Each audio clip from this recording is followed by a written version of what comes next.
What's going on, ladies and gentlemen? Welcome back into another episode of Boys Talking Ball. We're the boys. I'm Mitchell. That's Bryce. Episode 5, Bryce. What's going on, everybody? I believe we've hit a milestone with 5 We hit episodes. a few milestones this week. We got 50 followers on TikTok, 52, Okay. and I think we're nearing 50 on Instagram. It's almost 100 total followers. Let's go. I've missed a couple days on my daily challenge.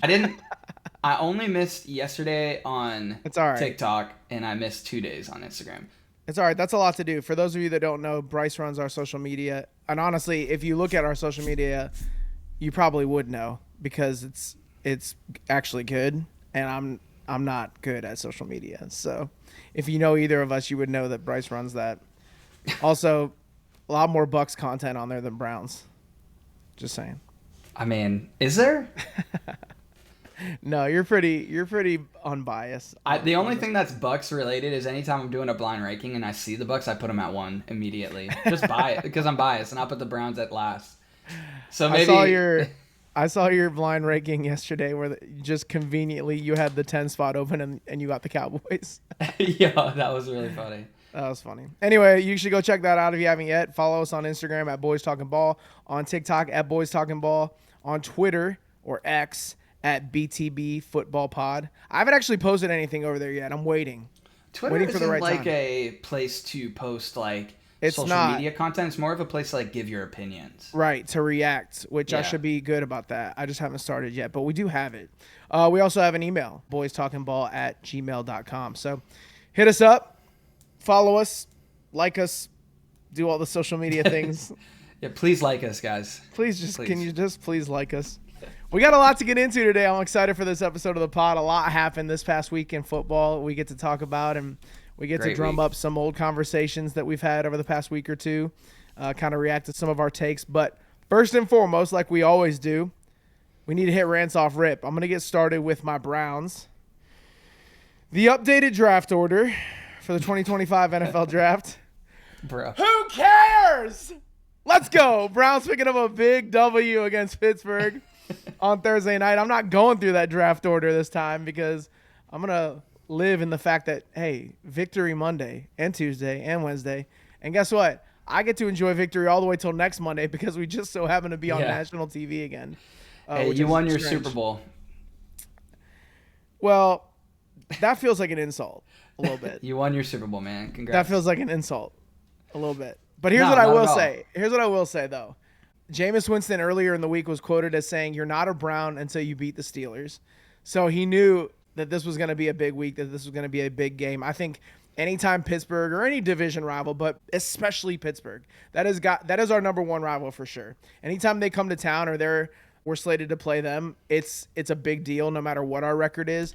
I'll say this. In the midst of what has been a nightmare 2024 season, a win against your division rival and your biggest rival overall really gives you bragging rights, right? It gives you something to talk about. Like, obviously, we aren't looking forward to a playoff run. Now, we're not mathematically eliminated. Just saying. Dude, you're eliminated. No, I mean, probably we are. But I'm just saying, we're somehow, some way, there's still hope because they haven't put the red line through the Browns' name yet. There's another Jameis quote. Do you remember it? He said, the horses prepare for battle, come on. but victory comes from the Lord. Amen. Preach it, brother. Hey, pop quiz. What scripture is that? It's Proverbs. No way. Is it Proverbs 21? Yes. Let's go. Baby. How do you know that? Did you look that up? Because I know my scripture. No, you don't. Yes, I do. You know what's crazy is that, and I love it. And we love it, right? Because we're Christian. But he don't care, man. Like, he's using his platform to share his faith and talk about his faith. It almost makes me laugh. He's definitely gonna be he's already he's preaching to his teammates. Like that's literally what he does. If you listen to his mic'd up. But it's in every interview that he gives, like whether it's on the field, whether it's during the week, whether it's in the off season, like he's talking about God, he's quoting scripture, he's talking about his faith. Yeah. Almost so much that I feel like sometimes the people are like, okay, well, amen, I guess. Like, then you don't even know if they believe or not. They just feel so awkward about it, but I love it, man. Use your platform for the glory of God. That's awesome. He don't play, bro. I love it. He don't play.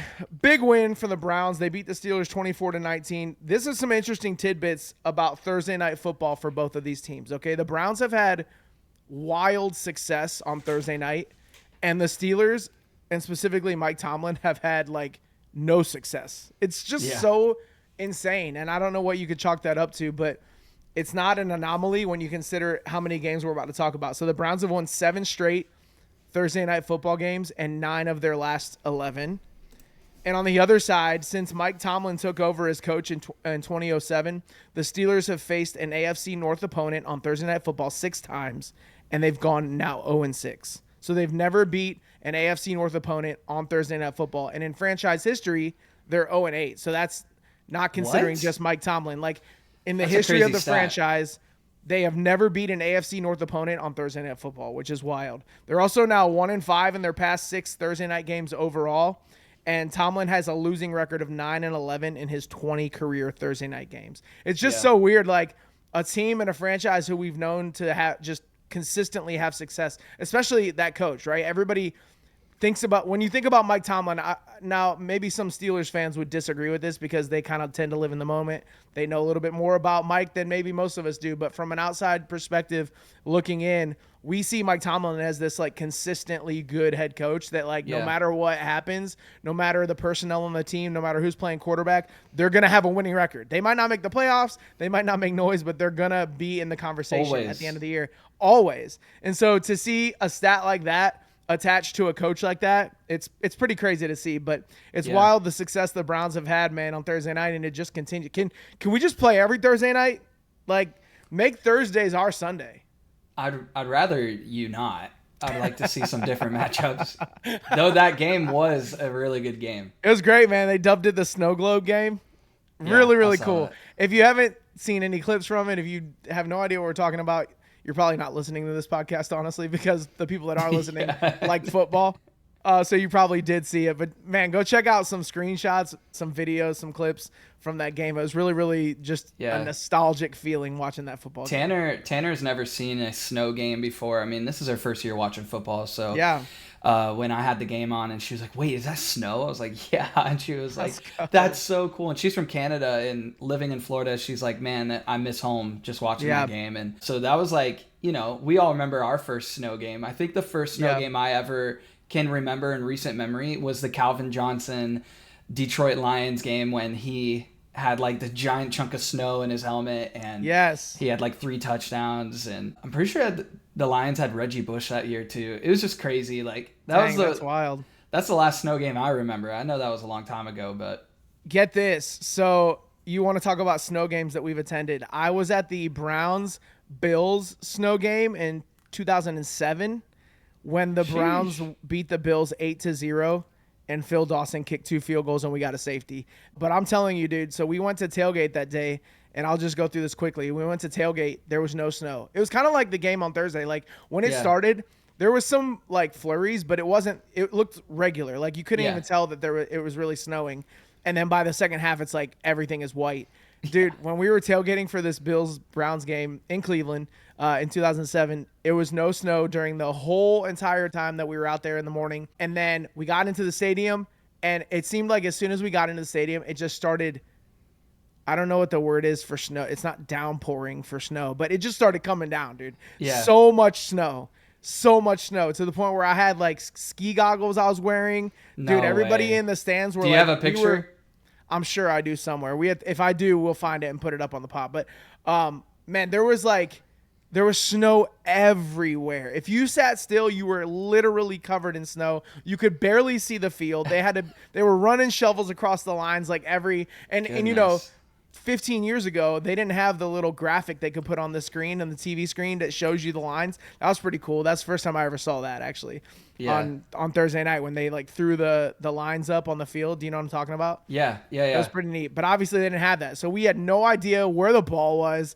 We had no idea like what was happening. You could barely see the field. All we knew is that somehow Phil Dawson kicked 2 field goals. We got a safety and we beat the Bills 8-0. Pretty crazy game, man. But it was an awesome time. Good memories on Thursday. Again, watching what seemed like a nostalgic football game, and for the Browns to have a big lead and then lose it late, and then come back and win it with a game-winning drive. And who else but Nick Chubb gets to carry the ball in to give them the lead. It was really cool, man. So it was a good game. Here's my only question coming out of that game for the Browns. You have to start asking the question, like, do the Browns extend Jameis Winston? Do we keep him here? I won't say long-term, but do we keep him here past this year? That's been the question. And you know what? We'll have to just wait and see kind of what their plan is. Until now, and I will say that the Browns have had a very specific plan regarding Deshaun Watson and their trajectory for him. Just yesterday, I want to say, it was either yesterday or Sunday. I believe it was yesterday. A report came out from Monday Morning Quarterback. I don't know if you saw this, but Albert Breer said, until now, the Browns have built a quarterback room to support Deshaun Watson. This year, they're going to look through the draft and or the veteran market to add competition to the room. So the Browns want a quarterback competition in training camp next year going into the season. And that's not something that they've ever said in the Deshaun Watson era. So I'm just wondering if they're starting to think kind of like the rest of us are that, hey, we have tried this tooth and nail to make it work. It's not working. Now, is Jameis Winston your stopgap, or is he going to be your long-term answer? I see him more as a stopgap. I could see them bringing him back next year to be the starter while they raise up a rookie that they draft. I could see them moving on from him, honestly. I don't see Jameis Winston as the Browns' long-term quarterback. I've said that multiple times on this pod. It's cool to have him playing as well as he is. He's 2-2 this year as the starter, 1,266 yards, 7 touchdowns, 4 interceptions. He's not blowing the doors off, but he's also playing better than the quarterback play we've seen thus far this year. So he's not a long-term answer. It's a fun time in Cleveland. As long as they keep winning or at least keep playing competitive football. Sure.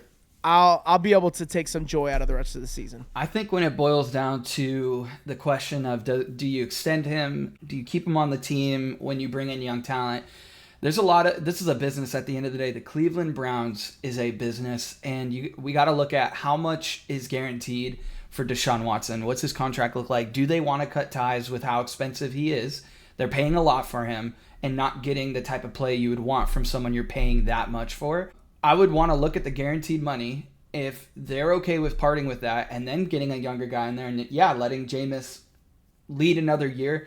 I think what you're expressing is what every NFL fan that's had Jameis on their team, so the Bucs and Saints, can all agree. We want Jameis to be the starter. Like, you want a guy like that to be your starter. He is such a positive influence. He's a great locker room guy, and he's fun to watch. The only problem with Jameis is that he tends to make some dumb decisions. Like, he just sometimes isn't thinking.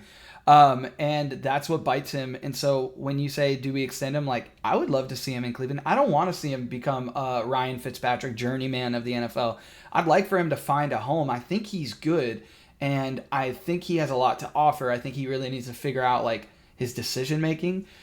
But the question for me really is Deshaun Watson worth keeping, or do you get a young guy, get a 4 to 5 year rookie contract with him, way cheaper, take a chance on him? With the quarterbacks that are coming out in the draft, do you just move on? Like, I feel like for the future of the Browns franchise, is that smarter? I don't know. If you keep Deshaun Watson, I would worry for, like, the coaching staff. Do they keep their jobs? Because if Deshaun Watson next year comes back and it's like, okay, we're making the room more competitive for him, but he stinks again or gets injured again, it's like, dang, the experiment is over if next year it doesn't happen. Like, how long do you wait? So those are my questions that I share with you. I know you're thinking the same thing. Yeah, no, and they're good questions. I think all Browns fans are asking similar questions.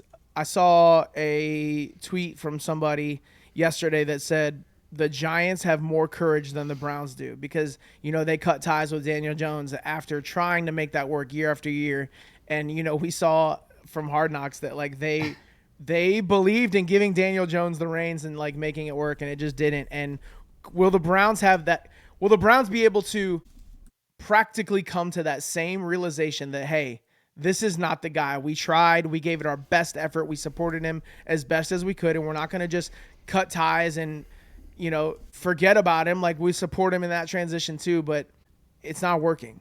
It's not working. Yeah. So it'll be interesting to see what direction they go. I've also heard reports saying that they're not interested in drafting a quarterback in the first round. Now, that doesn't mean that they won't draft a quarterback, right? It just means that maybe it's not going to be with their first pick in the top 10 there. So sure, Well, we'll see. I mean, if we win a few more games, we may not have a top 10 pick. I don't know how it's going to play out, and we'll have to just wait and see. Yeah. But it'll be interesting to see what direction they go with the quarterback.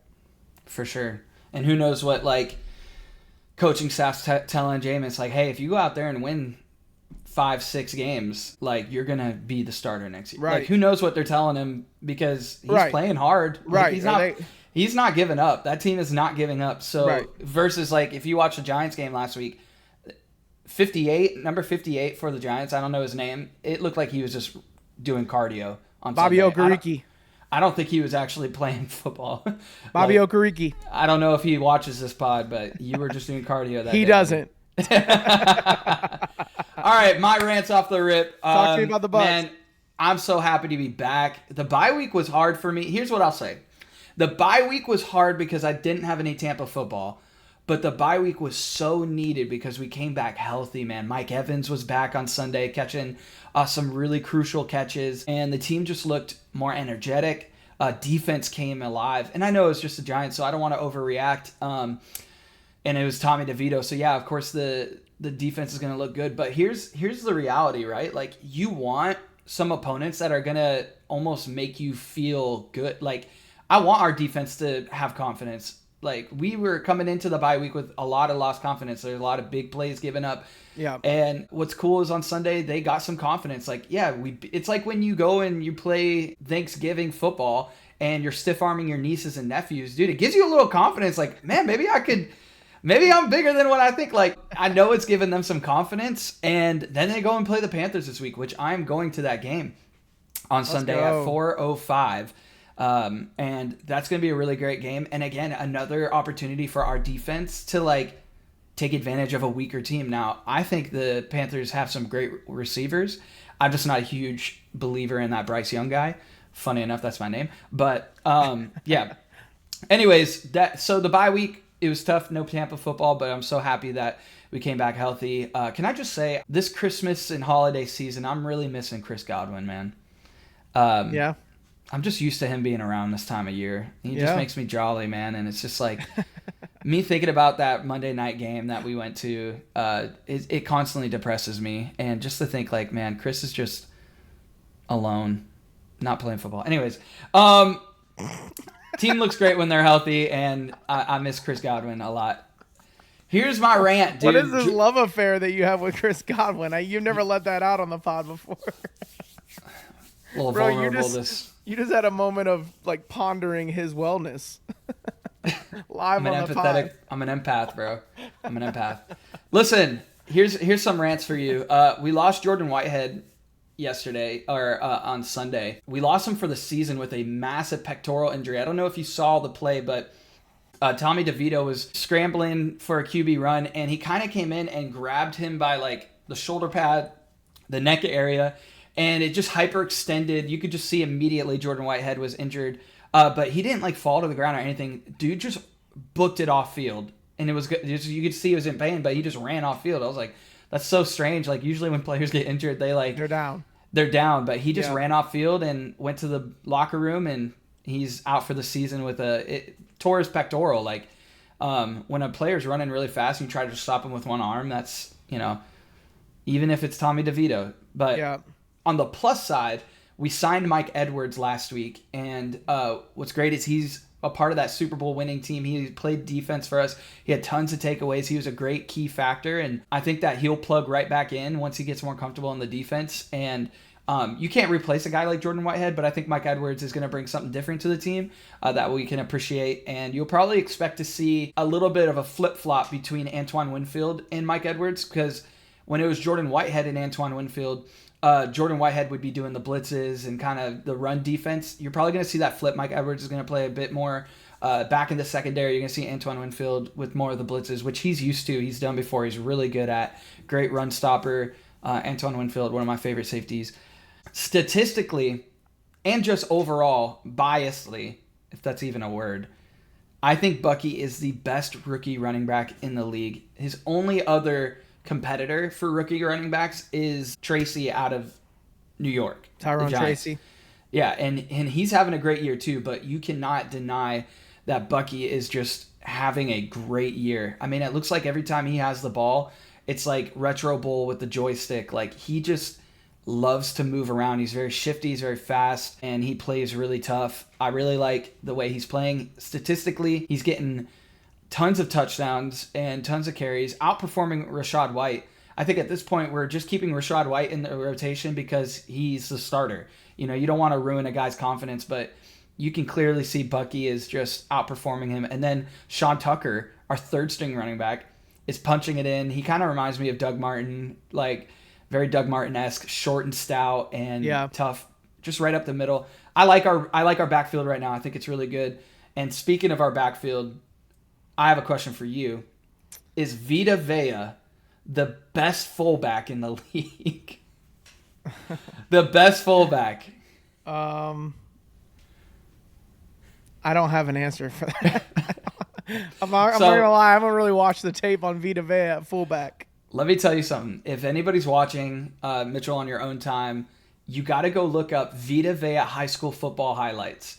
He used to play running back in high school, and nobody could tackle him. It was like Derrick Henry on steroids because he's so big.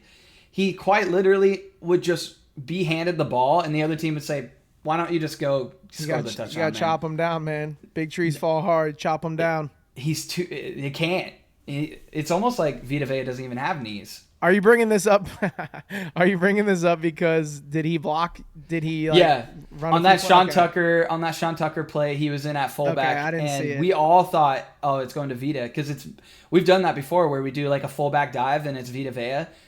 It's hard to stop a dude who's like 350 solid muscle and Samoan. He's like a fat Troy Polamalu. Like, he's a beast, dude. But yeah, he set a block for Sean Tucker. I almost said Justin Tucker. Different conversation for a different day. But yeah, man, those are my rants off rip. I'm happy this week. I mean, we beat up on a really bad team. And the last thing I'll say, I guess, my favorite part of Sunday was Baker's celebration after the touchdown run. He was gabagool and just kept throwing up the Tommy DeVito, Tommy Cutlets. Oh man, it was definitely a good performance from the Bucs. My question for you is, do you remember, and we can move on after this, do you remember the moment in time before this season when you and I were debating who is better between Jahmyr Gibbs and Rachaad White?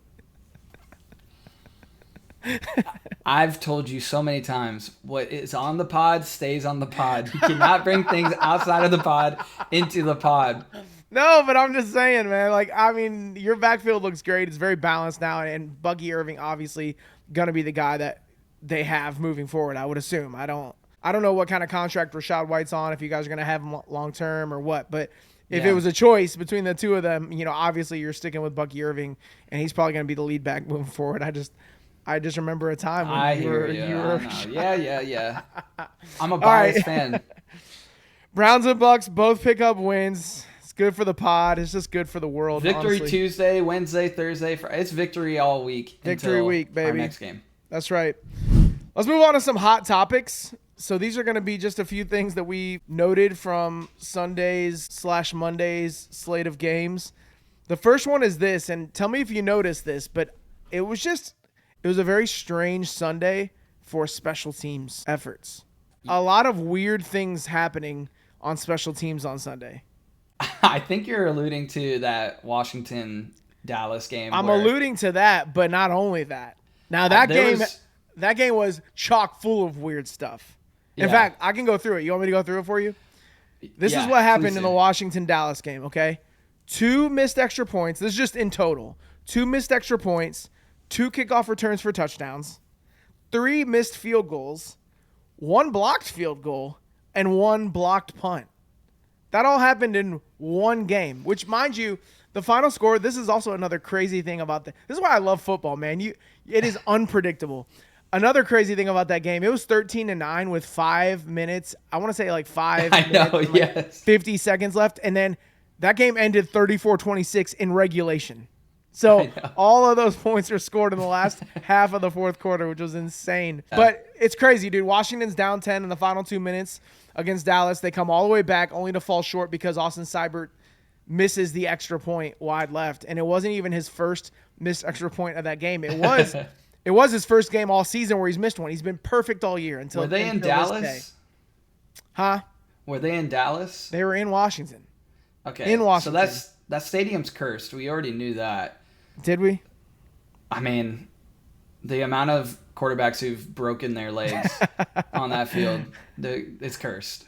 So, for those that didn't watch the game, after they had made the field goal and then successfully recovered the onside kick, I'm talking about the Commanders. Terry McLaurin catches an 86-yard touchdown to bring the Commanders within 1 point with 21 seconds left. All they need is the extra point, and they miss it. And then the Cowboys take the ensuing onside kick all the way for a touchdown. This is so wild. Which was actually stupid. Was actually not smart. And I thought about that moment. In the moment, I'm like, if you go down with that ball, you guys take a knee, and it's game. But you kind of have to take that one back. Like, yeah, he was thinking, I'm not going to have this opportunity again. I'm doing this.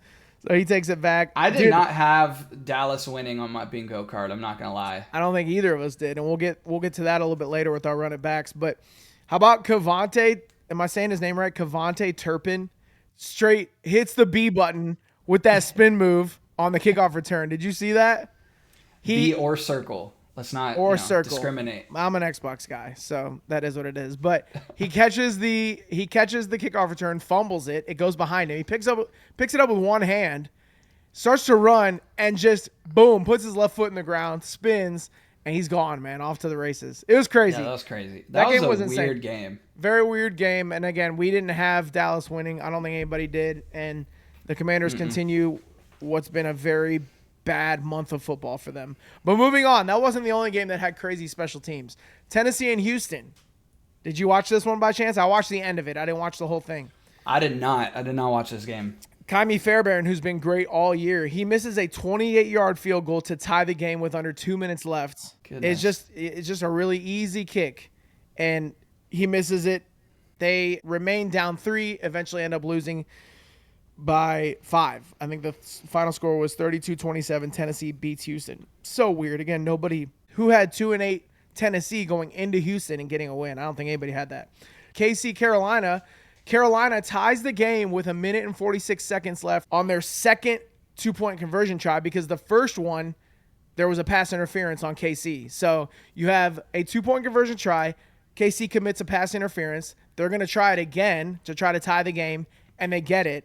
And then KC needs a game-winning 31-yard field goal as time expires, which they hit with their backup kicker. Yeah. Not, what's his face? Harrison Butker. Not Harrison Butker. And I don't even know the name of the guy that they have now. I'm sure they trusted the guy. Yeah, their backup kicker comes in, nails a 31-yard field goal. KC beats Carolina. Then in the Minnesota-Chicago game, this game was wild too. Chicago's down 14 in the fourth quarter, 24-10. Yep. They come all the way back to force overtime after they recover an onside kick with 21 seconds left, get into position, and then Cairo Santos kicks a 48-yard field goal to tie it. And in the same game, now they would go on to lose in overtime. Minnesota would kick. It was a pretty short, 29-yard field goal with 2 minutes left in overtime. He was 3 for 3 on the day. John Parker Romo is the kicker for the Vikings. I don't know, Jim. Hey, I don't know any of these. Dude, I don't know any of these kickers anymore. John Parker Romo sounds like a Spider-Man variant. You know how we always talk about like the next generation of quarterbacks in the league, and like you're getting to know the names and stuff. What about the next generation of kickers? I don't know any of these kickers' naps, dude. Man, bump these kickers, dude. As long as Young Ho Koo's in the league, that's all I care about. Anyway, a lot of new kickers in this league whose names I don't know. But another crazy moment in that Minnesota-Chicago game late in the third quarter. Chicago punt returner DeAndre Carter got caught between calling for a fair catch and letting the ball bounce. He lets the ball bounce. It went off his leg. It got recovered by Minnesota, which led to the touchdown that increased their lead to 14. So it's like, it's just it was a wild day in general in the league, but really wild for special teams units. Have you noticed this season, I feel like since they changed the kickoff rules, it feels like onside kicks are being, what's the word I'm looking for? Recovered at a higher rate? Yeah. They're being like recovered at a higher rate. Yeah. I don't know. That's especially weird considering now you have to let the refs know if you're going to do an onside kick. There's no more like surprise onside kicks. You can't do that. if you're going to do an onside kick, you have to declare it, essentially. So everybody in the stadium knows that you're doing it. How then do you have more onside kicks that are getting recovered? And I don't know if that's accurate. It does feel like it for sure. We'd have to look up and see if that stat's accurate, but it definitely feels like teams are like able to recover those at a higher rate, which is weird.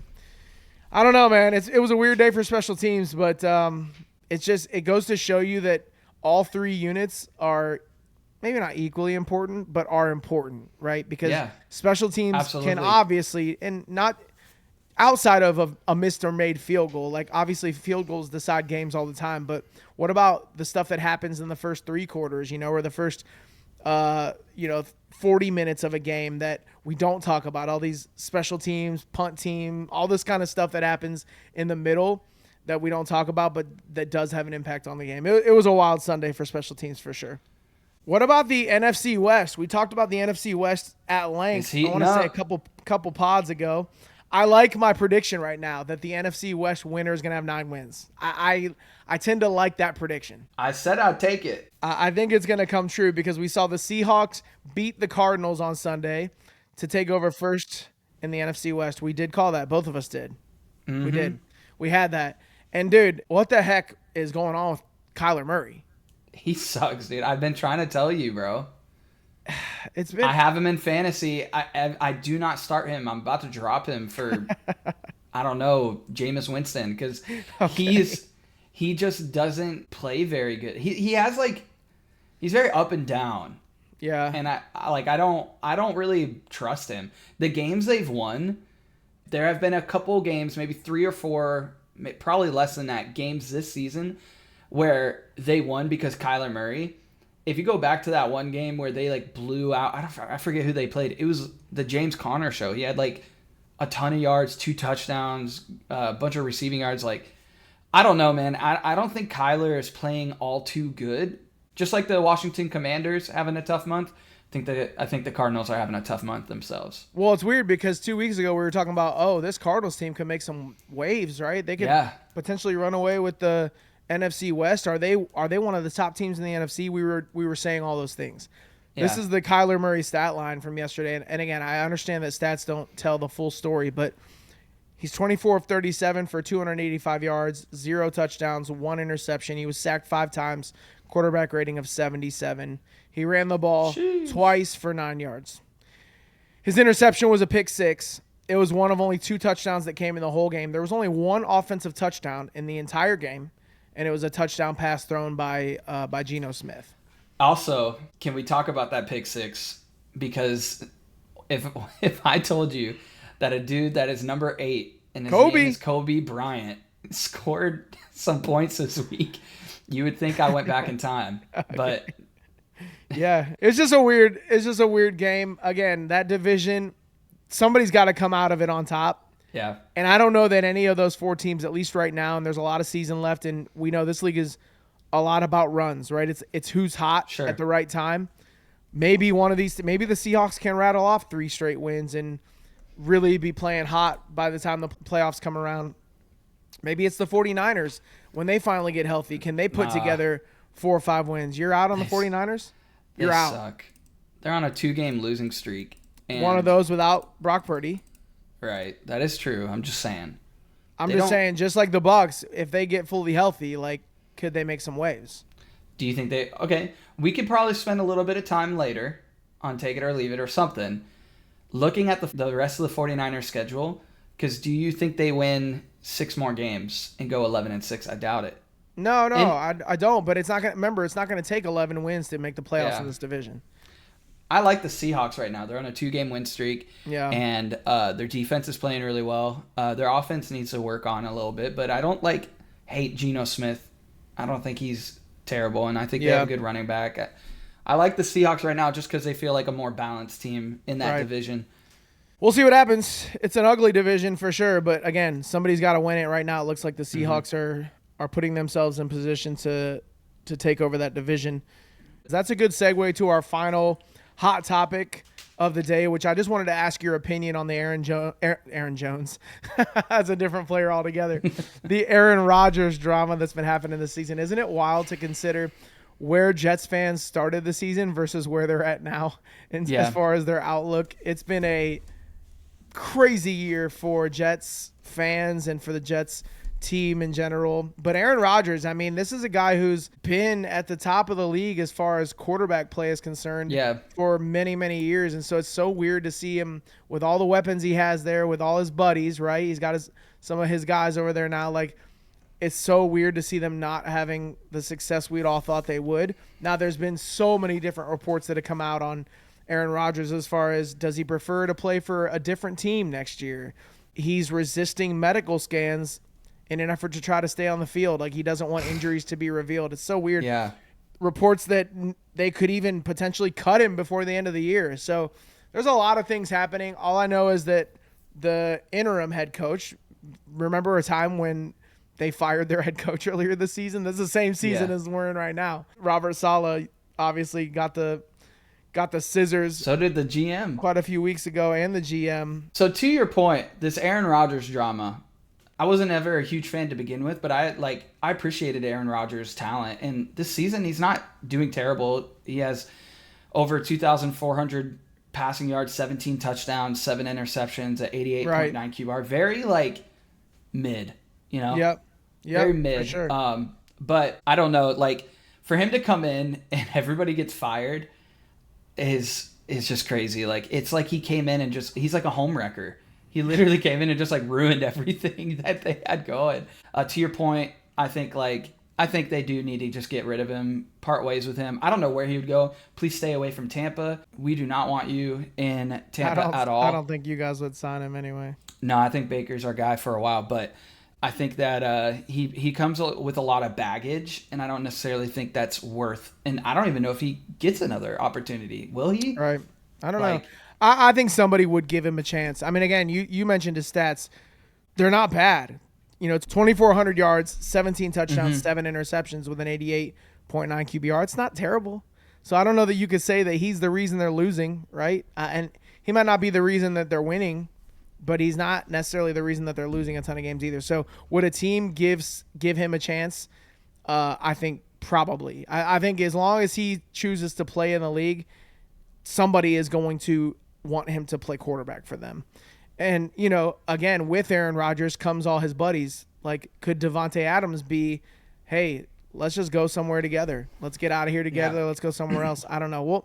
We'll see. It's a bummer for Jets fans. It's a bummer for the Jets. They had such high hopes for this Aaron Rodgers era, and it just hasn't played out how they expected. Sorry about it, Jets fans. I got some breaking news. You got breaking news? Hit us with it. I don't know if it's super breaking, but Shaq Barrett is unretiring. Former Buccaneer, signed a 1-year deal in free agency to the Dolphins and then retired. Shaq Barrett was the sack leader in 2019, I think, 2018. It's what landed him a big contract with the Bucs in the first place. He led the league in sacks, and he was always a really good edge rusher for us, helped us win that Super Bowl, him and Jason Pierre-Paul. Sad story. He had a 2-year-old daughter who drowned, who fell in the pool, drowned, died, and I think that mentally just really messed with him. And so, after signing a 1-year deal with the Dolphins, he just retired. But his agent just announced today that he is unretiring. The Dolphins do hold the rights to him. His rights, and so, but I do think he has every intent to play immediately, whether that be for the Dolphins. I hope we get him back. That would be amazing. I hope that he wants to come back to Tampa. I would assume our players are reaching out to him dude, go play again. That's why he wants to unretire. So that's a story that's developing. I don't know if that's breaking, but that is something that's really exciting for me because I love Shaquille Barrett. I think and his story really touches me with his daughter and everything. So I really hope that he comes back and is a beast. Yeah, I wish him all the success in the world. His story is a tough one, but also has the potential to be really inspirational. Let's move along to our next segment here, a popular one on the show as of late. Take it or leave it. Frick it. Leave it. Take it or leave it. These are where we give our overreactions to things that we're thinking about. I want to go first. We react to each other's. You want to go first? I want to go first. All right. Hit us with your first. Take it or leave it, Bryce. Take it or leave it. The Tampa Bay Buccaneers will go 11-6 to finish the season and win their division.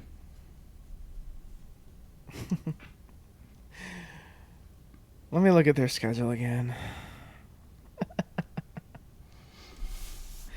It's really hard, dude, to win 7 straight games in the NFL. 6. I don't care. Well, no, you were 4-6. That would be 11 games. That would be 7 games. No, 6 more games. 6 more, yes, but you were Yes. 4-6. So by the time you reach 11 wins, that would be 7 straight wins. It's just really hard to do that in the league. I'm looking. Hang on a sec. You want me to tell you? No, I got them right here. You're at Carolina, at home against Las Vegas, at the Chargers, at the Cowboys. Nah, I'm leaving that. You're going to lose one of those games. I'm leaving. Which one? You're going to lose one of the Chargers and Cowboys. I don't know which one, but you're going to lose one of those. If J.K. Dobbins is out for the season. Are you overlooking the Panthers? The Panthers suck. Do they? Yes, literally. They put up 27 on the Chiefs and took them all the way to the last couple minutes. And that will be in my next take it or leave it. But right now, the Panthers cannot hold a candle to our team. Okay. Dang, leave it. I wonder what the people think. Let us know. Yeah. Email us at boystalkingball@gmail.com. I'm personally leaving that one. Again, not because I don't think the Bucs are good, but we've talked about this multiple times. Yeah, they're going to have to win. They might be able to squeeze into the playoffs with 10 wins at 10-7. Regardless, it's really hard to win in this league no matter who you're playing. And we're going to get into that like you alluded to in your next take it or leave it, but it's a competitive league, man, and it's a week-to-week league. And anything can happen. That's where the phrase "any given Sunday" comes from, right? I It's agree. really hard to win in this league. Not to mention win 7 straight. What are you hacking into the mainframe over there? Could you type any louder? Sorry, I have the most nerdy keyboard ever. Hold on. Okay. We're holding. Sorry. Okay. I'm good. You good? I'm great. Did you release a virus on the state of No, Florida? I got my next thing. Okay. I'm leaving that. I don't think the Bucs are going to win out. That's just my opinion. Doesn't mean I don't think they're going to have success. Doesn't mean I don't think they're going to make the playoffs. It just means that I don't think they're going to win 7 straight games to end the season. Would you put your life on it? No. Why would I do that? Would you put Fiddy on it? We'll have to talk to our wives. Would you put a PTO day on it? You already owe me one of those. I already gave you one, bro. You should have used it. All right. Let's Here's move my on. next. Take it or leave it. Can I do one? I thought I'd do all mine and then you do all yours. All right. Take it or leave it. The Chargers and Steelers are still not top 3 in the AFC. Take it or leave it. Who are your top 3 before I take or leave it? It hasn't changed. Bills, Chiefs, and Ravens? Yes. No particular order? No, that is the order. Bills, Chiefs, Ravens? Yes. Okay. I'll take it. I agree with you. So here's what I think we messed up on last week. Or no, it was a couple weeks ago, I think. Couple weeks ago, yeah. You were envisioning top 3 as more as like a power ranking. Like, who are the top 3 teams this week? I'm going to pick whatever. It made for good takes. I was envisioning top 3 as projecting forward to the end of the season. Like, who are the top 3 best teams? Who will be the best top 3 when it's week 17 cashed in? Yeah, like who is who's gonna be the top 3 when it's all said and done? And that's why my top 3 hasn't changed, but I'm sure yours has. I'm assuming it has. Yeah, I think today we'll have to redo that. Well, we have the Bills. Let's do it right now really quick. I mean, mine aren't going to change in the AFC. I said the Bills. I think I said at the time we both had the Chiefs at number 1 because they were undefeated. Now that the Bills have knocked off the Chiefs, I got the Bills at the top spot at 9-2. The Chiefs second in the conference, at 10-1, and then the Ravens at 8-4 in the third spot. That's interesting. So you think towards the end of the season it's going to be Bills over Chiefs? I think that they are pretty interchangeable. I don't know. Okay. Yeah. I would not be at all surprised if it's Bills Chiefs in the AFC Championship game. Yeah. Wouldn't be surprised about that. All right. My top 3 for the AFC are going to be the Patriots, Browns, and Jaguars. I'm kidding. No, I'm going to have the same as you, except I'm going to flip Chiefs and Bills. I just think towards the end of the season, again, if we're projecting what the end season best teams will be. All right. Well, you just gave me some ammo for your next take it or leave it. Thank you. Appreciate it. Why don't you share it while we're at it? It's going to be Chiefs, Bills, and Ravens. Shall we do NFC? No, we shan't. Move on. Move on to your next take it or leave it. I want this one. All right. This one is for both of us. We both have this on our take it or leave it in some capacity, except yours is one way, mine's the other. So why not hit both? But before we do, I wanted to share the video with our audience. Wait, time out. You're not going to share your take about the Chiefs? We don't have time for that, bro. It's already an hour. We have plenty of time. Minutes. I can cut things out. Are you running from your take on the Chiefs suddenly? Because you were very strong with it in our text messages, which I won't bring onto the pod because you said not to. Well, this part's all going to be edited out, hopefully. Is it? Okay. On my next take it or leave it, even with a win on Sunday, the Chiefs are spiraling like I said they would. After the loss to the Bills, here's the deal.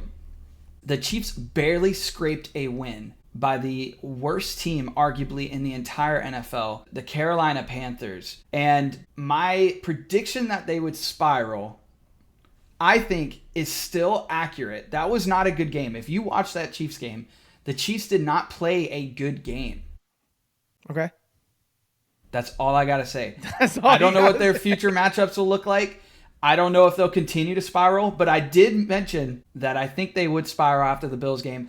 And I think that they came to Carolina, right? And I don't think they played a very good Chiefs game, which in my opinion is the beginning of a spiral. Now we'll see next week. Guys, I might hop on this podcast next week and go, you know what? That was a bad take. I left it myself. But here's the deal. If next week... I think you're going to end up leaving this one, bud. Bud. No way you just budded me. I called you bud. They play the Raiders at home. They've played the Raiders 131 times, okay? And their record against the Raiders is positive. But it's always... it is always a competitive game. Say the record. I don't have the record. I just know these things off the top of my head. How do you know they played them 131 times, but you don't know who's won? Because I looked it up before the pod, and I have that tab is now closed out, and I'm not going to look it back up. But listen, okay? You're not hearing me, brother. I'm listening. If the Chiefs go and play the Raiders this week, and that game results in a loss, it would have meant that my take in some capacity was correct. I don't have the Raiders winning this week. It will not be on my picks. But I'm just telling you, in the back of my brain, there is a gut feeling deep in my stomach that the Chiefs, there's something happening. And to the loss from the Bills, the way they played the Panthers, and now they're going to go play the Raiders, I actually think that there is a possibility, and my take it or leave it, is that they will continue to spiral and not play good football. Okay. The only way that we're going to be able to tell if this take is accurate or not is to project out the next 3 or 4 weeks. We're not going to be able to know right now. We're not even going to be able to know next week. Here's all I'm going to say about this. You're entitled to a down game in the league. The most dominant teams have a down game or two every season. Again, we talk all the time on this podcast about how much of a week-to-week league this is. And anybody can beat anybody on any given Sunday. Now, your take on the fact that the Panthers you continuously said are the worst team in the league, factually they're not. I'm not trying to pick you apart, but they're not. They've got the 5th worst record in the league. So there are multiple teams that are worse than them.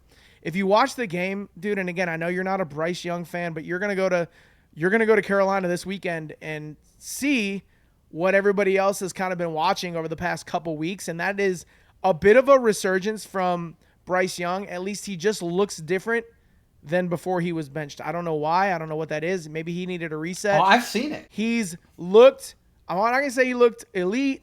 I'm not even going to say he's looked great. He's looked good. He's looked like they're finally getting out of him what they thought they were going to get out of him when they drafted him. You don't agree? I'm just going from the eye test. I'm saying he looks formidable is what I'm saying. Okay. So my only point is that you're also talking as though the Chiefs lost. They didn't lose. They won the game. I don't consider any scenario where a team wins to be equivalent to they are spiraling. Spiraling happens when you go down. When you win, you're going up. You're ascending. So I disagree that the Chiefs are spiraling. I understand what you're saying. They lost or they won against a team that is in the bottom third of the league, and they it was a close game. That's the reason that you're saying that they're descending. All I'm saying is sometimes it takes ugly wins. Sometimes you're going to win games that are ugly. You're going to beat teams in an ugly fashion. It's not always going to look dominant and beautiful. Very few teams are like the Lions this year, where they're practically, not every game, but they're practically running through teams. Even the Lions have had a trip up. They lost to the Bucs. They played it close against the Texans. No team is going to dominate every game. Even the games they should win, they may still win, and the Chiefs did win, but it wasn't pretty. We'll see what happens over the next few weeks. Let me just say this, okay? In the games that the Chiefs have won this season, they have not won a game that has blown my socks off. They have not shown me, Patrick Mahomes has not shown me, the defense has not shown me a victory in which they were like the tremendous victor. The Bucs game, the only reason they won is because bad overtime rules. Okay? The Bengals game, the only reason they won is because they missed 2-point conversion. The Denver game, the only reason they won was because of a blocked field goal. Okay, let's go to the Atlanta game. They won by 4 points or 5 points. These games are all really close. Even the last time they played the Raiders, they only won by 7. Now, whether you win by an inch or a mile, I'm as big of a fan of Fast and Furious as anyone. I get that. That's not what I'm trying to share. I'm just trying to share that they don't look like the team of last year. They have a great record from luck. I don't know. I think that they were going to lose some games. So then why, based on your new understanding of top 3, are they your top team? Because at the end of the day, here's what I'll tell you. You really want to know the truth? I do. At the end of the day, Mitchell, the day gonna end. And the Chiefs win games somehow. Some way. The witch magic that Taylor Swift has in that booth, I don't know, man. But you're faulting them for the way they win. This is where we've gotten with the Chiefs. They're so good that we are picking apart the way they win. Yes. The fact of the matter is that they win. They win more than your team does. They win more than my team does. Easy, buddy. Hey, don't you point at me. I pointed at myself too. Hey, can we just admit though, a 3 p.m. game on a Friday is a game the Chiefs would lose.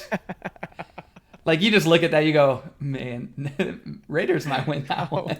No, the Chiefs will not lose on Black Friday. Let's move on from this. Obviously, you're leaving it. It's fine during Thanksgiving. I understand that. Let's move on from this. I get it. I understand what you're saying. I'm leaving it in the middle of the road to get hit by a semi, honestly. What the heck?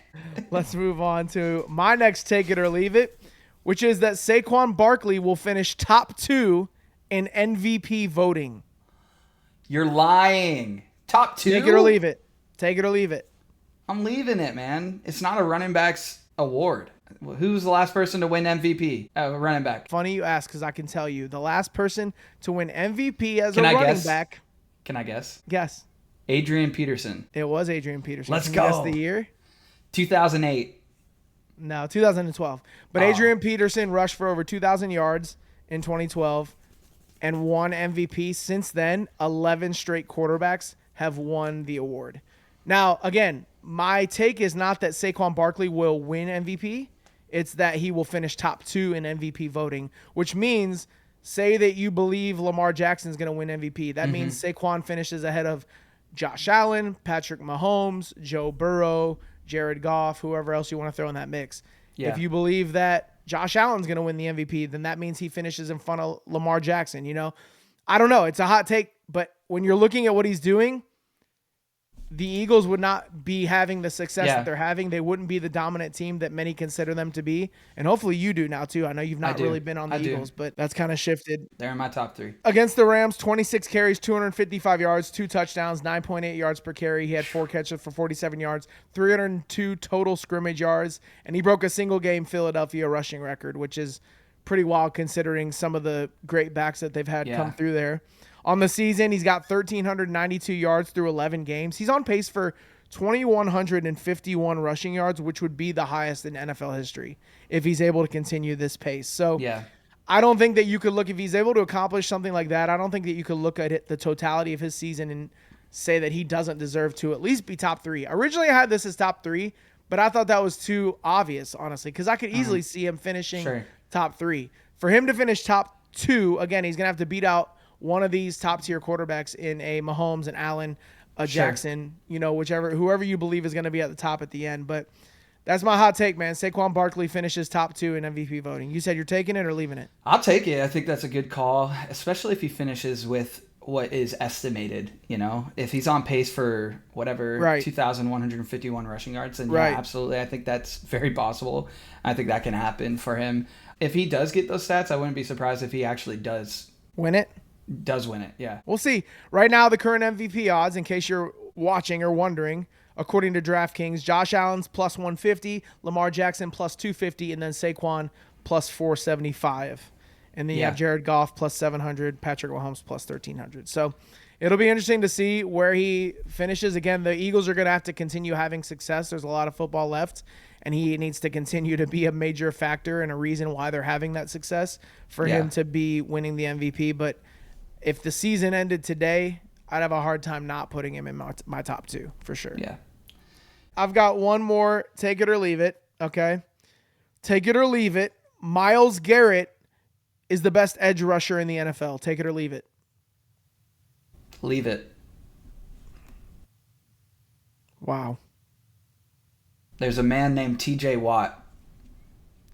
There is, and he's not top 5 in most defensive categories this year. Well, that's what I'm saying. I'm saying Myles Garrett right now is the best edge rusher in the NFL. Quit clicking over there, man. I need to look that up. I need to know whether you're going to take this or leave it. Let me give you some stats that you're probably already looking up, okay? Sacks this year. And again, these aren't going to he's not the best sacker in the league this year. So my stats are not going to be biased, but I'll give you the reason why I believe he's the best. Sacks this year, Trey Hendrickson, 11.5. Danielle Hunter, 10.5. Myles Garrett, 10. Nick Bonito from Denver. I never heard of that dude, but he's got 10. Will Anderson, 9.5. TJ Watt, by the way, you're wondering, where's TJ Watt on this list? He's 11th with 7.5. So if you're going to come at me with Myles Garrett isn't the best edge rusher in the NFL right now, I would be willing to listen to your argument. If you're going to come at me with Myles Garrett isn't better than TJ Watt, you can leave that right at the door, dude. I don't want to hear anything about that. Okay. I think TJ Watt has had a better career than Myles Garrett, but I do think Myles Garrett, here's where I'll take your claim. One key stat that I really like about Myles Garrett, so he has 3 forced fumbles. TJ Watt has 4 this season, but he's up there with 10 sacks. 10 sacks, 3 forced fumbles, that's huge. In my opinion, that's better than 10.5 sacks with only 1 forced fumble, or 11.5 with 1 forced fumble. Like, forced fumbles, that gets your team the ball. This season, I will take it. Myles Garrett currently is playing better than TJ Watt. Currently, you could say, is the best defensive end in the league. Currently. What are you shaking your head for? Because you can drop that word currently. He is the best that there is in the game, and he has been over the course of his career. Do you want to look at the stats, or is that not interesting to you? No, you can show me that TJ Watt has 6 more career sacks. That's fine. I don't care about that. 6 more? You mean TJ Watt, I believe, has 104 career sacks. Myles Garrett has 98. Yes, 98.5. Are we split? Okay. All right. So, excuse me, 5.5 more. Let me throw you some stats that I think matter. Okay. Because again, everybody wants to look at how many sacks does he have? How many forced fumbles? How many tackles? Those are, yes, numbers that we should consider when we're considering who's the best, but you have to go beyond that. And you have to look at numbers that we've only had access to in recent years that show the productivity and the efficiency of these guys, even when they're not able to sack the quarterback. I don't think that one statistic should be a tell-all as to who is the best in the league. Myles Garrett, according to PFF, this season has a 92.6 pass rush grade, which is best in the league. Nobody else better. Myles Garrett is the only current NFL player. You want to talk about over the course of a career, the only current NFL player to record at least 10 sacks in each of the past 7 seasons. Nobody has done that, including TJ Watt. Double-digit sacks for 7 straight seasons. Now, Myles Garrett is the 7th in history to do it. So there have been guys that have done it, but nobody's done it in our current era of football. He's the only active player to have done that. Myles Garrett, this one's wild, dude. Get this. Myles Garrett needs just 1.5 sacks, I guess, to become the youngest in NFL history to 100. Not mentioning the fact that he has until next December to accomplish this. Not this December, next December. If he can get 1.5 sacks by next December, he will be the youngest in NFL history ever to reach that mark. You don't? It's just going to be some amazing blocking done on Myles Garrett over the next year of football. Dude, look, I get TJ Watt is a game wrecker. We've been on the wrong side of that as Browns fans many times. This dude is not doing what Myles Garrett is doing. Myles Garrett sees more double teams than anyone in the league, but Myles Garrett continues to have production despite the fact that he's seeing double teams on almost every play, that teams are scheming to take this guy out of the equation when it comes to a Sunday. You go into a Sunday against Myles Garrett, you're thinking, what do we have to do to isolate this guy so he doesn't wreck the freaking game? And I don't know that teams are doing that for TJ Watt. I think they are. And I'm not a Steelers fan, and you're a Browns fan, so to sit here and to argue with you or debate. But I gave you the numbers, though. And I'll give you some numbers. There's never been a season where Myles Garrett recorded over 20 sacks. TJ Watt had 22.5 in 2021. But that's an important stat, because if you want to talk about how 7 straight years of 10 or more, but he's never had more than 20, I mean, those are arguably interchangeable. I think TJ Watt, they play 2 different positions realistically. Myles Garrett is strictly D-line. He does not play pass coverage. There are times where TJ Watt has 7 interceptions.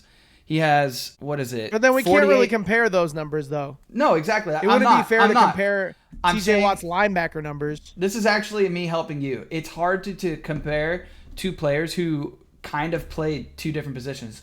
Now, their stats are very similar when it comes to like sacks and stuff. Like you said, only 6 sacks away. TJ Watt obviously has 100 plus more tackles, far more combined tackles, more tackles for loss than Myles Garrett has. But again, he's playing more of a hybrid linebacker position. So to your point, I don't want to argue it all day. The last 7 years, from 2018 to 2024, Myles Garrett has been very, very consistent and has been one of the best, if not the best defensive end. If we're going off a pure defensive end, just defensive line, pure defensive line, I can agree with you on that. But if we're going to go with overall player and what they play as an aspect with the team, I would say TJ Watt at that linebacker, hybrid, outside linebacker, and edge rusher position, I personally find more valuable than Myles Garrett. That's where I can come to terms and say, hey, I'll meet you halfway. I like TJ Watt better. I think he plays a better game as far as you can use him in different ways. But if you're going off a pure pass rush, pure defensive line, yes, Myles Garrett. I'll take Myles Garrett. I understand what you're saying. I'm just saying, when you look at, and I watch a lot of Cleveland Browns football. I'm sure you don't. I watch some Steelers football. I'm sure you don't watch much Steelers football. All I know is what I can tell you about what I see every Sunday about the way that teams handle Myles Garrett. There aren't many guys in the league, and I don't know that TJ Watt is one of them, that teams are scheming to take out of the picture. And he's a freak of nature. He's just a different dude. He is a dog. He's doing things that we haven't seen done, and he finally got the DPOY last year, and I think you have a clip to play. He was talking his stuff, man. He was talking his stuff on Thursday after the game, talking about that award runs through him now, and somebody gonna have to dethrone him. So I don't know if it'll happen this year. It might, but will TJ Watt be the guy that takes it from him? I don't think so. Maybe not. Let me play this for you. A statement to make in this game? Absolutely. I know they got a guy over there who's former defensive player of the year. He's special in his own right, but I can't show that. I'm the guy. I'm number 1 right now, and I'm not going anywhere. Hey. And just to anyone who might be doubting this Cleveland Browns team, just wait till we come to a TV near you. Thank you so much, Myles. He's talking his talk, man. He said a little bit more. He said what I agree with. Right now, he's the best. Right now. All right. Let's move on. We'll take his word. Why don't we take his word for it? We'll take your word, Myles. All right, let's move on to run that back in our picks, and then we'll wrap up our pod for this week. Run that back, baby. Hey. Run that back, man. Look like I got the dub this week. You did. I got the dub this week. All right, you going to rub it in my face, or are we just going to both celebrate that combined we only had 7 losses? Combined. Yeah, that's pretty great. Out of 26 potential picks. You went 10-3. I went 9-4. That's a good week. I just want to point out that I called the Browns winning against the Steelers, and you did not. I didn't, man. I didn't. And again, I told you why I didn't. They haven't given me reason to hope. Now, moving forward, I might have to consider them a little bit more. But again, it's been such an up and down season. How could I possibly just pick them to win? My pick wasn't even based off of how the Browns are playing. It was based off of how I know the Steelers play and how they'll just lose to the Browns. You weren't wrong. Well done. The one pick that I had that almost came to pass and it didn't, and I was really upset, is the Bears over the Vikings. Went all the way down to overtime. Man, I was really, really, really hoping that I could look good on the pod with that call, and it didn't come true. What's crazy is on our pick'ems, you got 10 right. So which one did you change? That was that one. I picked. You had to change our heart. You picked the Vikings. Yeah, but for pod purposes, I went with the Bears. I also went with the Ravens to get a win over the Chargers, and I did get that. We both had the Texans, and they lost to Tennessee. Dude, why? We did not see that happening. Nobody did. We both had the Commanders, and they lost to the Cowboys. So, again, this is the kind of league that it is. Every once in a while, you're just going to have games like this that happen. Yep. And those two bit us in the butt. But overall, really, really, really good week of picks for both of us. All right, let's move into our Week 13 picks.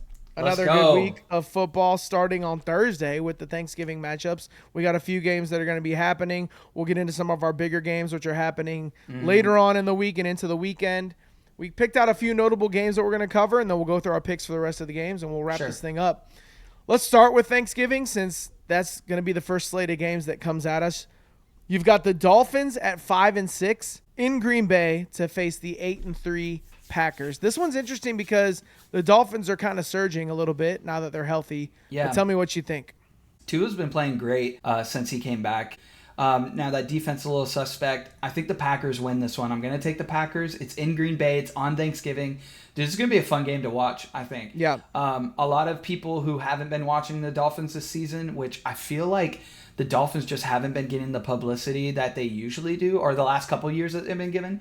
This will be really cool because a lot of people are going to be watching them, and we're going to see some really electric plays. Jalen Waddle had a great week last week. Expect him to do something of the sort this week again. But I do have the Packers winning. I think Josh Jacobs is playing really, really good.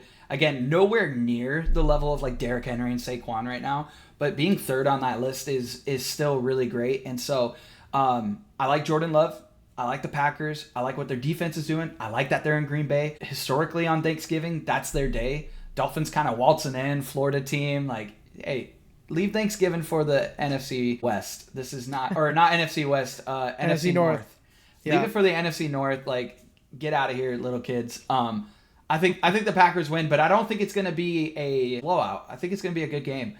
And Packers can very well lose this game if the Dolphins get ahead super early. Hopefully their defense shows up. I got Packers winning this one. The weather is projected to be 27 degrees, cloudy, 11 mile per hour winds in Lambeau. Definitely not Miami, Florida, right?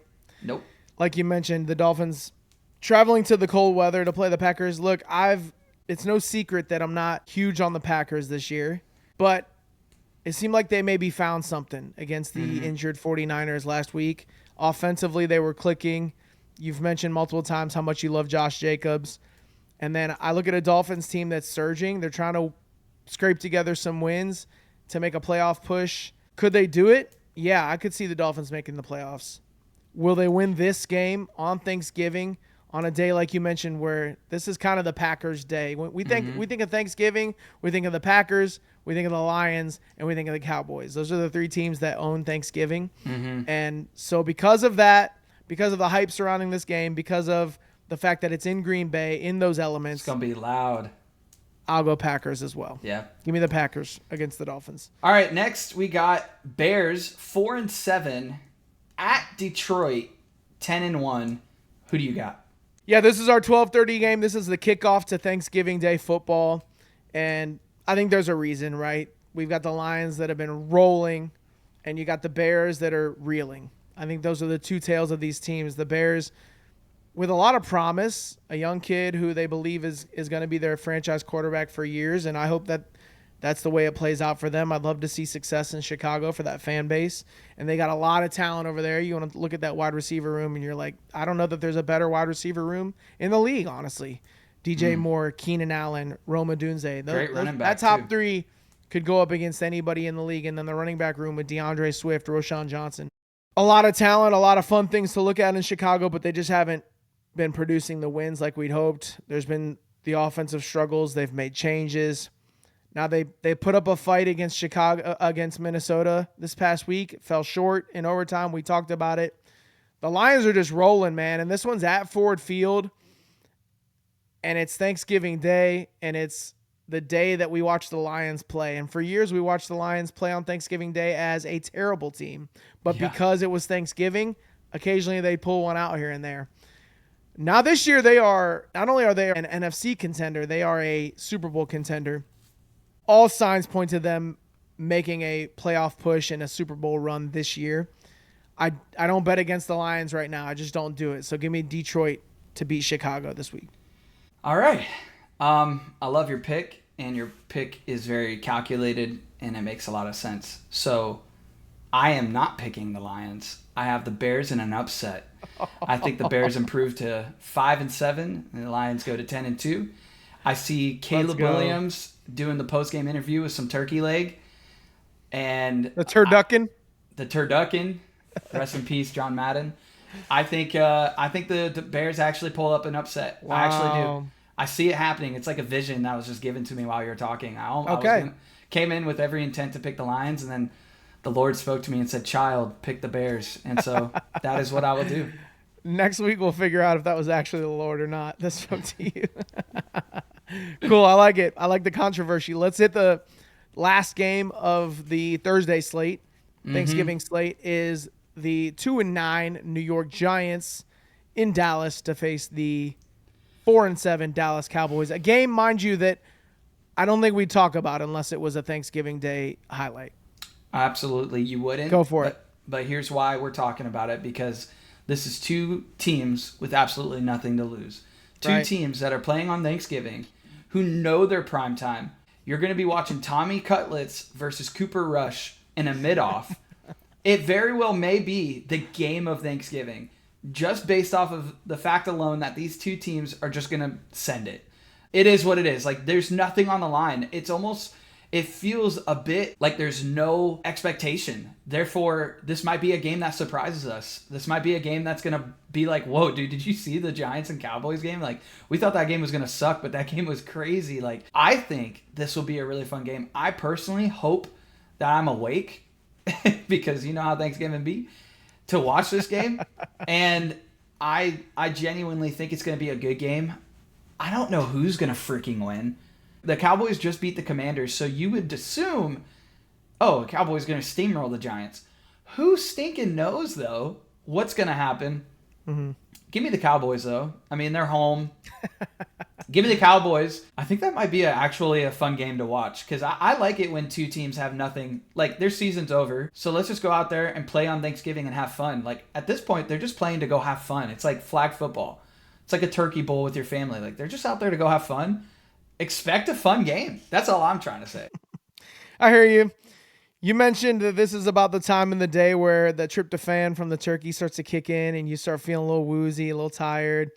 I think that matches perfectly with what this game is going to be, which is a snoozer, man. This is the time where everybody takes a nap, and you should. You got to regain your energy for that 8:20 night game. I don't think that this is going to be a game of note this week. I think it's going to be boring. It might feature some scores. You know, you might see a CeeDee Lamb flash, long touchdown, whatever. I just don't see this as being a quality game. I could be wrong, and I hope I am. Again, for the sake of all of us that watch football on Thursdays, I want to see good matchups. And I really do. I just don't think this is one of them. Who knows what's happening in New York right now? Why is Drew Lock not starting? Does anybody know why Drew Lock's not starting? He was the second quarterback on the depth chart. He was brought in the offseason. It's weird. To back up Daniel Jones. That was his job. And so now Daniel Jones is out of the picture, and Tommy DeVito immediately elevated to the starting role. I don't understand what's happening, and I don't think Giants fans understand it either. Who knows what we're going to get offensively from the Giants on Thursday? Who knows what we're going to get from the Cowboys, right? Cooper Rush has been kind of up and down. They did seem to find a bit of a rhythm late in that game on Sunday, and they did beat the Commanders on the road, which is notable. But, again, this isn't a matchup I'm looking at with much excitement. Again, I hope I'm wrong. I hope they prove us wrong and give us some entertainment on Thanksgiving. For the sake of the picks, I am going to go Dallas. I think Dallas is the better team. I think they have more upside, and they're playing at home, which they've not done very well at home this year, honestly. So there's a little tidbit, but let's see why I'm torn. Well, are you? Because the Giants haven't done very well anywhere this year with only the 2 wins. So we'll see what happens, man. But I like the Cowboys at home. Okay, let's go to our other notable matchups. We have the Eagles 8-2 at the Ravens 8-4. This is personally my game of the week. It's the game of the week. Yeah, it's the game 100%. Of the week. You have the surging Eagles who are just. Is there an answer for Saquon Barkley right now? I don't know. But is there an answer for Derrick Henry? I don't know. Right. What is this game going to look like? This game is going to be wild. My prediction will be I have the Ravens winning. They're in Baltimore. And I think. Again, if you wanted to go to a tale of 2 quarterbacks, you have 2 quarterbacks, both mobile, with 2 incredible running backs. This game's going to be great. I think that the Ravens win. The tale of 2 quarterbacks, you have Jalen Hurts and Lamar Jackson. I think Lamar Jackson has the edge. And so when it boils down to that quarterback making a decision, you can't just run it every single play with Saquon and Derrick Henry. At some point, the ball's going to be in the quarterback's hands. What are they going to do with it? I think Lamar wins. I actually like Rashad Bateman and Zay Flowers, like how they're playing right now in that offense. I think they're playing great. I do think that the Eagles have a better receiving core, but I don't know if they have the better quarterback. So I'm going to go with the Ravens. It's kind of my safe pick. I'm going that way as a safe way to say I think I like the offense better for the Ravens, but this is going to be a really tough matchup and could go definitely either way. I struggle with this one. I agree with almost everything you said. The only reason I'm struggling with this pick is because of the Ravens defense. They haven't been good this year. Let's be honest. They haven't been good, especially we've talked about it at length as far as their pass defense and how they've struggled. Showed up in LA holding the Chargers to only 16 points, which I think is big. But then again, like how much do you value the Chargers offense? I don't know. I don't really. So here's what I think. Oh, we know what you think about the Chargers. You said, I believe you threw around the word elite. Anyway, we're not talking about the Chargers right now. We're talking about Eagles at Ravens. I'm going to go, oh man, this is a tough one and it's a great game. And I hope it pans out that way. Give me the Ravens as well. The factor here is the quarterback, Lamar, probably going to be the MVP. By the way, my brother hated my take on Josh Allen last week when I said that Josh Allen might be playing the best of any quarterback in the league. He called me and absolutely shredded me on that take. So sorry, Sam. I wasn't trying to hate on Lamar. And I think we have given Lamar his flowers on this podcast plenty of times. And I'll do it again. But in this case, I think the X factors are the quarterback and the fact that they're playing in Baltimore. Now the Eagles are no stranger to cold weather. They're not going to be bothered by that.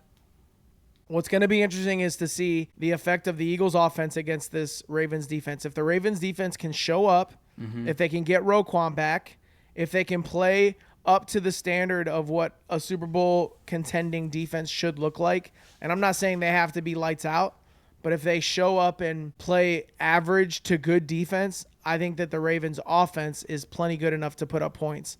And so I'm going to go Baltimore. This is a close one, and we may both end up being wrong here, but I just gut feeling I like the Ravens to beat the Eagles in Baltimore. Let's hit our last notable game before we kind of fly through some of the rest of our picks. We've got the 5-6 49ers, and hey, we struggled to find good games this week. There aren't that many of them. But the 5-6 49ers, hoping to get Brock Purdy back in the mix. He started throwing again at practice this week. We'll see what happens. At Buffalo to face the 9-2 Bills. What's your pick? Give me the Bills. Yeah, I like the Bills to keep rolling, coming off a bye week. I really need to spend time on this one. Well, it's just I think the storyline is going to be how healthy are the 49ers going into this. If you got another Brandon Allen game, the Bills are going to roll. If it's Brock Purdy and company, if that team starts to get a bit healthier and they see some of their pieces, it could be more competitive, I think. I don't think the 49ers are pushovers, even at this point in the season. Again, in 3 weeks, we might be talking differently about them. But right now, I still am not giving up on the 49ers. They have to be healthy if they're going to have any chance at beating the Bills. So it'll depend on whether or not they have Brock Purdy back. If they do, it could be competitive, but I think either way I'd go Bills here. Yeah, me too. I don't think the 49ers had the defensive matchup for the Bills. I like the 49ers defense, but there's a reason that probably the 49ers defense is benched in a lot of your fantasy leagues. It's because their defense isn't playing very good right now, and they're playing against some really high-octane offenses. And so that's why I see the Bills going in. If Josh Allen isn't able to figure it out through the air, he's just going to run it. And Fred Warner cannot be 12 different players. Right, unfortunately, I just don't see that team,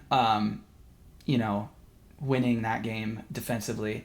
And I don't really feel like Nick Bosa's looked all that good this season. So battled injury also. Yeah. And so trying to stay on the field. It's just not been a good season for the 49ers injury-wise. And as we've seen multiple times in the past, like you can only sustain so many injuries and continue to have success. So we'll see how healthy they are. But, yeah, I think we'll both go Bills on that one. Let's rattle off our picks for the rest of the slate here. Let's start with the Black Friday game. Do the Chiefs spiral out of control? The 10-1 Chiefs at home to face the 2-9 Las Vegas Raiders. What's your take here, Bryce? Give me Raiders by 10 points. Is that real? Yeah. Oh, yes, baby.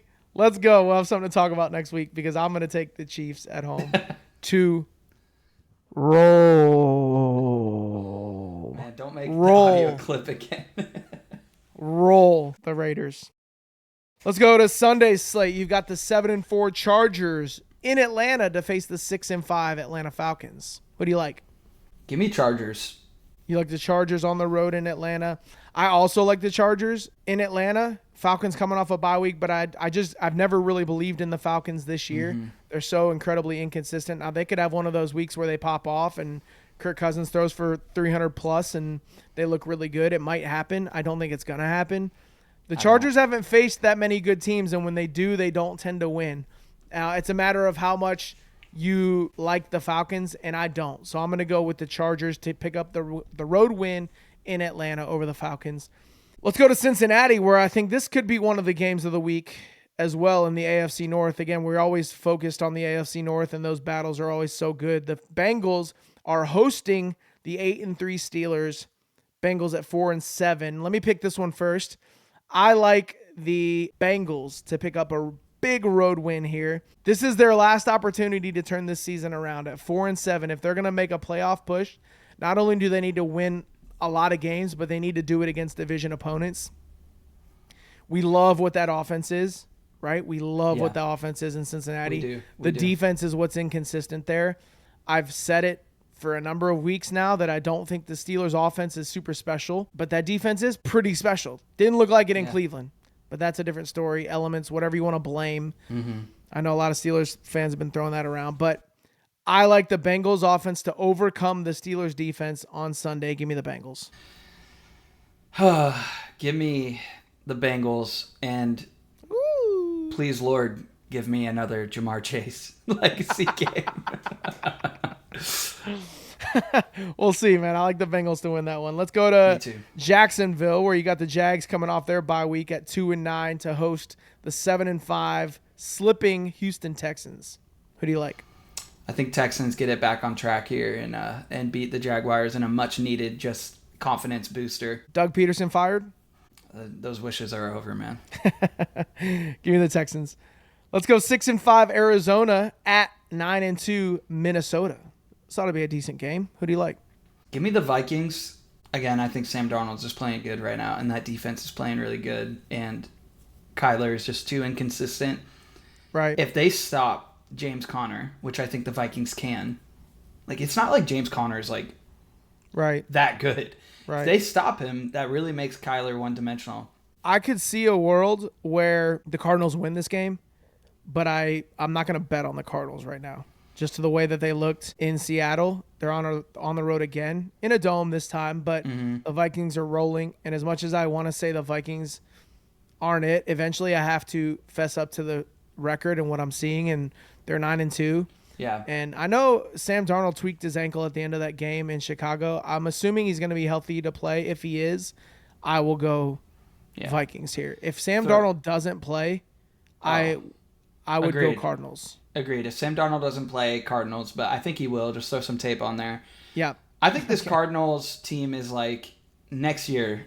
We'll talk about them being a bit better, but they need a couple pieces. We'll see.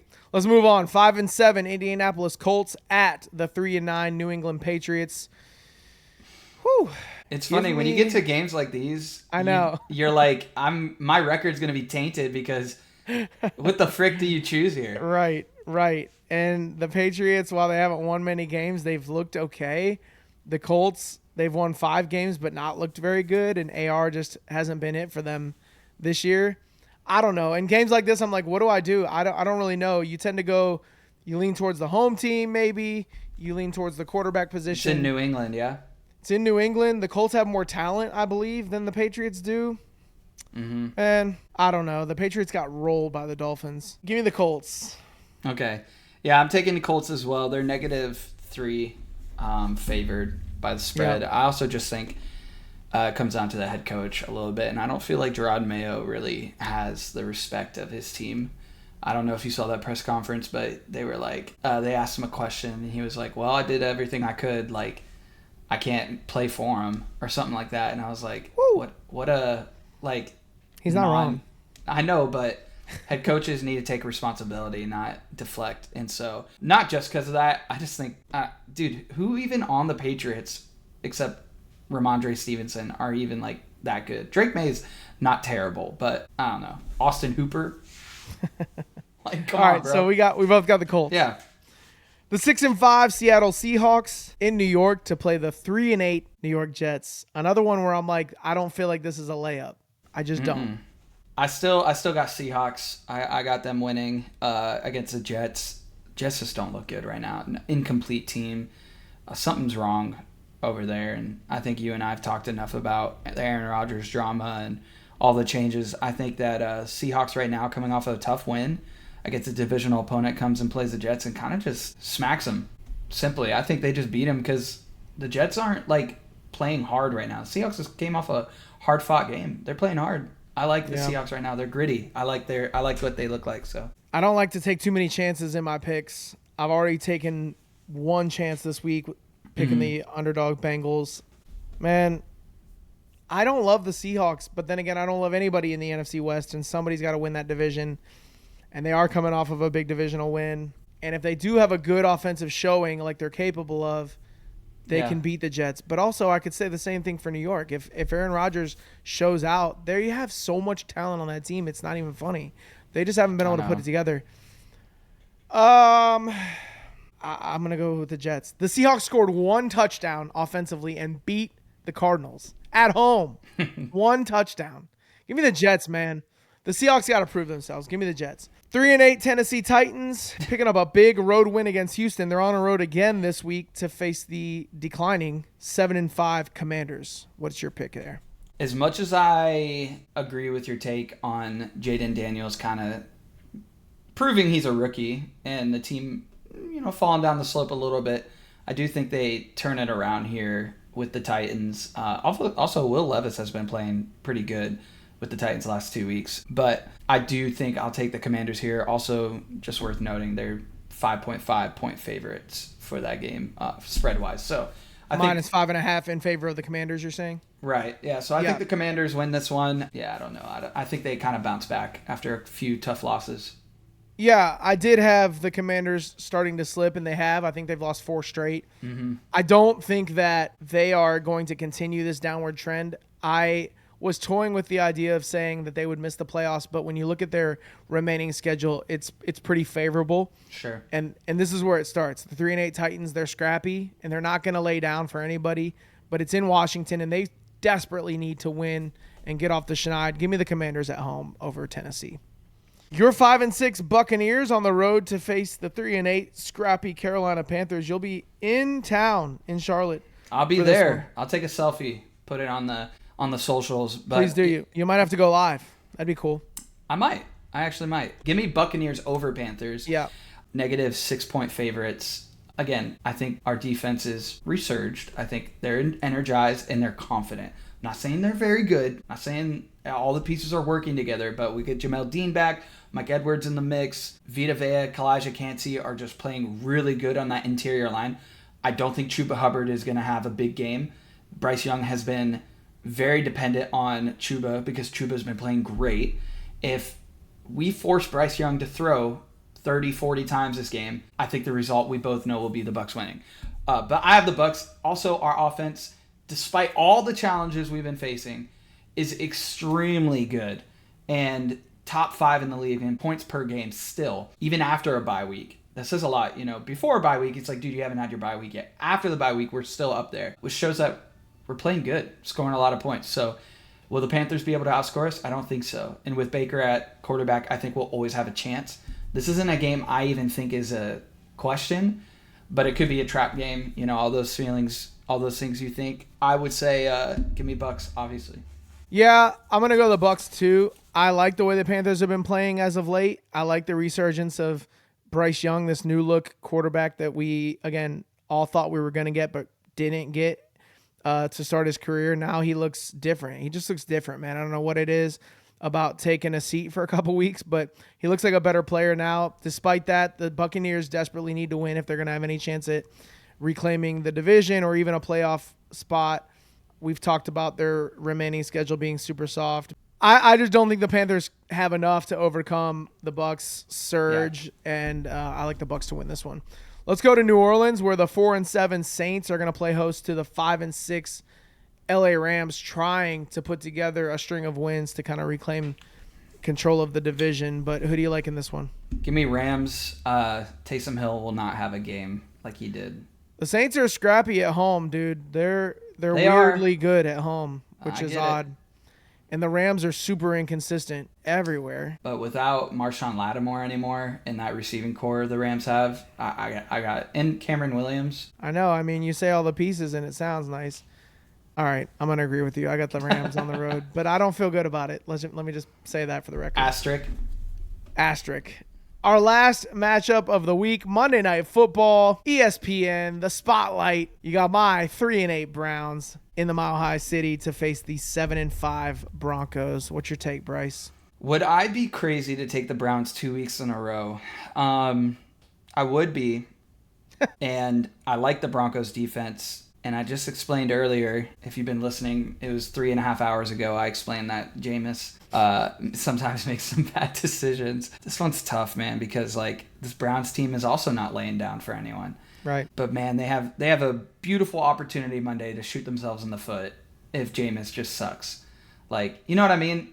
Jameis could just go out there and throw 3 picks to Patrick Surtain. Who knows? It's just a very pessimistic take. Well, I want to take the Browns, but I'm trying to talk myself out of it, but my heart won't let me. Okay. I think the Broncos are a better team, but give me the Browns, dude. I don't know why.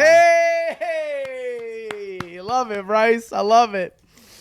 I'll go Broncos. All right, that wraps up our...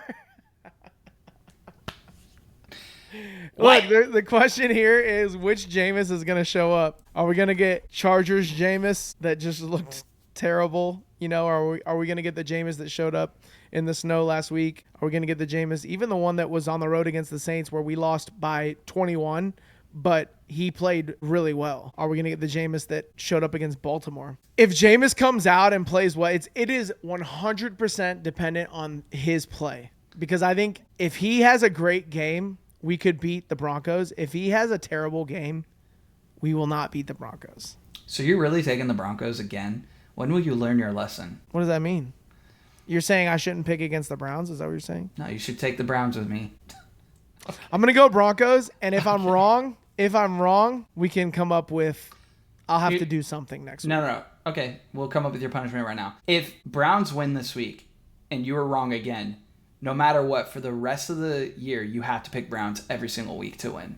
That's your punishment. No, I'm not going to do that. Not in pick'ems, but just on the pod. No, I'm not going to do that. Coward. They're 3-8. Why would I pick them every week? That's why should I pick them this week? Why should I pick them this week? Because they got a great defense, and Jameis is going to go out there and ball. The horse prepares for the battle, but the victory belongs to the Lord, brother. Hey, Proverbs 21:11, I believe it 21:31. Dang it. I was one number off. Give me the Broncos. That wraps up this episode of Boys Talking Ball. It's been fun as it always is. Thanks, Bryce. We had a good time. Thanksgiving week. Everybody be safe traveling wherever you're going. Eat a lot of good food. Spend time with your family. Be grateful for what you have in life. I'm thankful for so many things. My beautiful wife, my growing family. I'm thankful for my job. I'm thankful for my friends. I'm thankful for the Browns. I'm thankful for a lot of awesome things. I'm thankful for you, man. You are? Yeah. Thanks. You're I'm thankful for you buddies, too. Man. Thanks, pal. What else are you thankful for? Just thankful for our friendship, and just everything that we get to share together, man. Are you thankful for anybody else besides me? Nah, I can't say that I am. I'm just kidding. Nah, I'm thankful for my wife and my family and all the good things. It's going to be a great Thanksgiving. Appreciate y'all for taking time to listen on this holiday week. And we'll be back next week with more Boys Talking Ball. Hit us up on the socials at Boys Talking Ball, at BTB Football Pod, boystalkingball@gmail.com. We want to hear from you as always. We appreciate you listening. Thanks for taking the time out of your week. And we'll talk to you next week. Bye, y'all. Peace.